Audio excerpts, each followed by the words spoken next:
ഡിജി locker കാര്യങ്ങളൊക്കെ സെറ്റാക്കുക. Example കയറിയപ്പോൾ തന്നെ ബുക്കുകളൊക്കെ മറിച്ച് വെക്കാനുള്ള ടൈം പോലെ തരും. അപ്പോൾ അത് നമ്മൾ മറിച്ച് നോക്കി ഫുള്ളൊന്ന് ക്ലിയർ ആക്കുക. അതായത് നമുക്ക് എല്ലാം, അതായത് CPT 1, 2 ഒക്കെ ഒരു ബുക്കിലാണ്, അതേമാതിരി ICDയും അങ്ങനെ തന്നെ. അപ്പം നമ്മൾ അതൊക്കെ ഒന്ന് നോക്കുക. ടൈം ഏകദേശം ഒരു 3/4 മണിക്കൂറൊക്കെ കഴിഞ്ഞിട്ട് ലാസ്റ്റ് കിട്ടി. അപ്പം അതിൻ്റെ ഇടയിൽ ഫ്ലാഗ് ചെയ്ത് വെച്ചതിന് കുറച്ച്.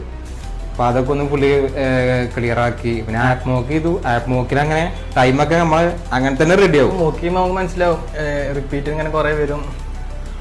ഒരു 10-30 നോക്കിയുമ്പോൾ അനാട്ടമി ശരിയാവും. ഇതിനായിട്ട് നോക്കാനുള്ളത് നമുക്ക് ഈ അനാട്ടമിയും കാര്യങ്ങളൊക്കെ നമ്മൾ ആദ്യം തന്നെ ഓരോ മോക്ക് ചെയ്യുമ്പോൾ തന്നെ പഠിച്ചു വെക്കുക.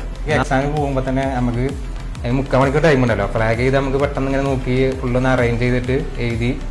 പിന്നെ ഗൈഡ് ലൈൻസ് ഒക്കെ നോക്കി നമുക്ക് അറിയാത്തതൊക്കെ ജസ്റ്റ് ഒന്ന് ബാക്കിലൊക്കെ നോക്കാം. നമുക്ക് ഈ ഇൻഡെക്സിന്റെ ഫ്രണ്ടിലുണ്ട് നമുക്ക്